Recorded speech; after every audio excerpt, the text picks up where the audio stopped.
Salve, salve! Chegou a hora da gente contar histórias. Olha, isso é muito importante porque histórias prendem a nossa atenção. Quem é que nunca se maravilhou, né? Ouvindo causos à beira de uma fogueira, por exemplo, num acampamento ou num luau na praia? O fato é que a nossa mente foi feita para ouvir histórias e para prestar atenção nelas.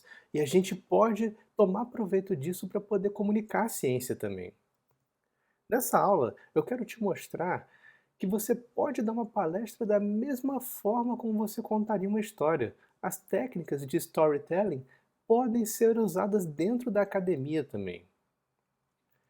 Primeiro, vamos pensar na estrutura de escrita e também de comunicação oral típica que a gente usa na ciência, né, na academia. A IMRAD. Que história é essa de IMRAD? Tudo começa com uma introdução. Aí vem uma sessão de métodos, uma sessão de resultados e uma sessão de discussão. Eu tenho certeza de que você já viu isso em tudo quanto é trabalho acadêmico. Por exemplo, TCCs, monografias, dissertações, teses e também nos artigos científicos. A gente pensa que IMRAD é uma estrutura mais típica de dissertação, mas ela aparece também em artigo. Na verdade, a gente pode dizer que é um estilo maior. É um estilo de redação chamado estilo dissertativo, com essa estrutura de introdução, métodos, resultados e discussão. Só que lembra que eu te dei uma dica lá atrás? Conte uma história. Talvez a gente possa usar o estilo narrativo também na ciência. E esse estilo é baseado em um argumento, um roteiro e uma moral da história. O estilo narrativo é justamente o que a gente tem chamado hoje em dia de storytelling, ou contação de histórias em bom português. É o mesmo estilo que você usa para contar um causo, por exemplo, num churrasco da família, contar um causo na fogueira de acampamento, num luau na praia. E como é que é um estilo narrativo clássico? Vamos dissecar então as narrações agora. Elas são aparentemente muito diferentes das dissertações. Eu vou pegar como exemplo O Senhor dos Anéis, pensando aqui tanto no livro quanto nos filmes. É um exemplo clássico de jornada do herói e também de arco narrativo. Como é que é essa história de arco narrativo? Tudo começa com um prólogo, ou seja, aquele primeiro capítulo de um livro, ou os primeiros capítulos, que servem para esquentar o leitor, né? Para colocar você dentro daquele mundo onde a história vai se passar. Só que de repente, quando tudo parece calmo, surge um desafio. O protagonista daquela história é chamado para a aventura. A gente pode imaginar que no Senhor dos Anéis, o prólogo era o aniversário do tio Bilbo, aquela festa de 111 anos, e o desafio foi aquele momento em que o Gandalf conta para o Frodo que o anel da invisibilidade do tio Bilbo, na verdade, era um anel forjado pelo Lord Sauron algumas eras atrás na Terra-média.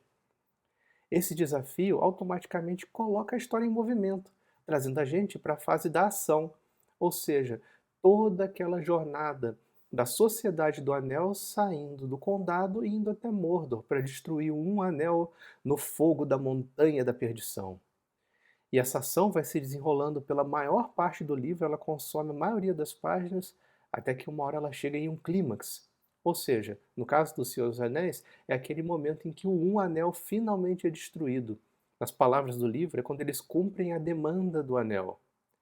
Só que um livro geralmente não acaba só num clímax. Aquele é o ponto máximo, né, do seu arco narrativo, do desenvolvimento da história. Só que geralmente, um pouco depois do clímax, vem uma fase de resolução da história. Ou seja, uma fase em que os personagens retomam a vida deles anterior àquela jornada, àquele desafio, e aí você vê como é que as coisas se resolvem naquele mundo da história depois que a aventura terminou. O que mudou na vida de cada personagem? Quais personagens ainda permanecem na história? Quais saíram da história? E muitos livros costumam ter também um epílogo, ou seja, é como se fosse a antítese do prólogo. Se o prólogo, lá no começo, servia para colocar você dentro do mundo em que a história vai se passar, o epílogo, por sua vez, serve para, aos poucos, tirar você desse mundo de forma suave, tentando reforçar a moral da história e as consequências maiores dela. Isso é o que a gente chama de estrutura ADAR, ou OCAR em inglês. Começa com uma abertura, Logo ali no final da abertura você tem um desafio, o desafio leva a uma ação que coloca a história em movimento e depois tudo termina com uma resolução, dizendo o que aconteceu em função daquela ação da sua história. Você está vendo essa estrutura que parece uma ampulheta, né, mais ou menos? Você não tinha visto uma ampulheta no começo dessa aula? Pois é, a estrutura EMRAD é muito parecida com a DAR. Olha só, são duas ampulhetas na verdade. Então é muito fácil você adaptar a contação de histórias para artigos e palestras científicos. Essas estruturas são análogas. Dá para fazer um paralelo entre elas. Para pensar, como é que é um arco narrativo? Ou seja, um arco narrativo no contexto acadêmico, de um trabalho científico que você quer comunicar na forma de palestra. Você pode fazer uma abertura explicando qual é o problema estudado no seu trabalho. O que te interessou? Qual é o quebra-cabeças que você quer montar?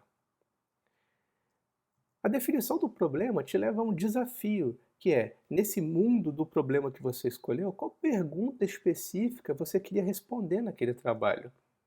Naturalmente, você aceitou o chamado para a aventura e, por isso, houve a ação, aquela fase maior, né, que envolve os métodos e os resultados do seu trabalho. Tudo o que você teve que fazer, aquele trabalhão enorme para poder responder a sua pergunta de trabalho. E isso vai culminar, então, com uma sessão de resolução, que é equivalente à discussão, né, de um trabalho acadêmico clássico, em que você vai contar qual descoberta você fez. Esse é o clímax da história. E depois, qual é a implicação maior dessa descoberta, que equivale à resolução de uma história de ficção ou de aventura. Além disso, um bom estudo científico, sendo comunicado tanto de forma oral quanto de forma escrita, precisa de personagens muito claros. E olha, esses personagens, eles são comunicados através de imagens diretas, que nem o Lotus lá do Buda. Quem que pode ser personagem de um estudo científico? A espécie que você usou como modelo de estudo, o ambiente que você estudou, ou o fenômeno que você estudou.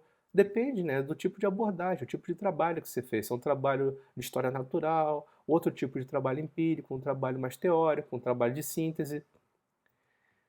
As variáveis que você estudou também podem ser personagens, o padrão que você encontrou na natureza, estudando esse fenômeno, o processo que gerou esse padrão, ou, no caso de estudos metodológicos, o próprio método que você criou para poder resolver um problema que não tinha solução ainda, e várias outras coisas.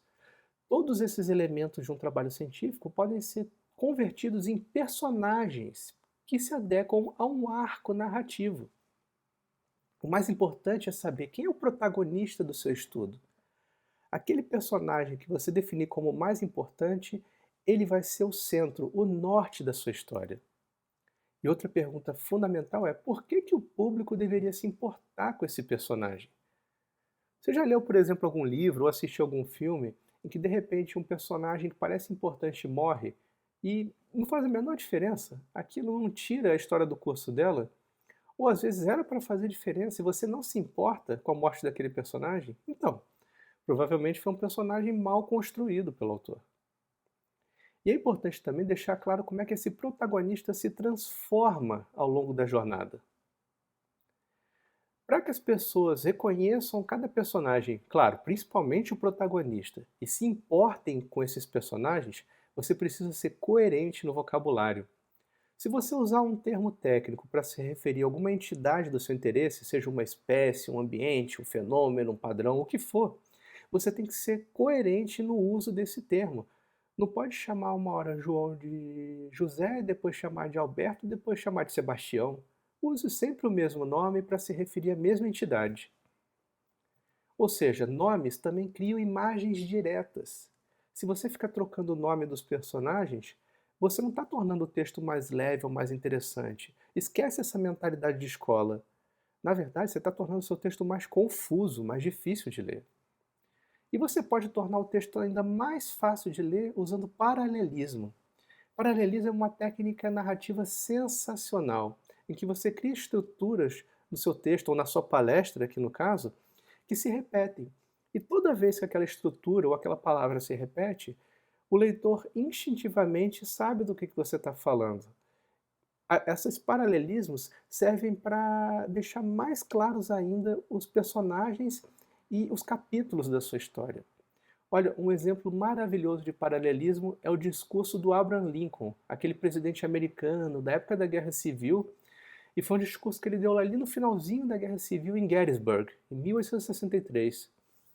É um discurso de 120 e poucas palavras, minúsculo, mas que foi poderosíssimo e ajudou a reunificar a nação deles. Depois, dê uma pausa aqui no vídeo e leia com calma esse discurso. Você vai notar que as partes identificadas por cores aqui, ressaltadas com cores, são partes que constroem paralelismos aqui nesse texto. E os paralelismos tornam muito mais fácil a leitura e a compreensão. E por fim, use também os plot devices, ou os dispositivos de enredo, ou seja, são elementos que você coloca na sua história científica que ajudam o arco a se desenrolar. Pensa, por exemplo, num anel lá no Senhor dos Anéis. Várias coisas vão acontecendo em torno desse um anel. Ele é um dispositivo de enredo que ajuda a prender a atenção do leitor. Você o tempo todo quer saber o que aconteceu com o anel aqui, o que aconteceu com o anel ali. Ou seja, um dispositivo de enredo é uma imagem direta muito poderosa também.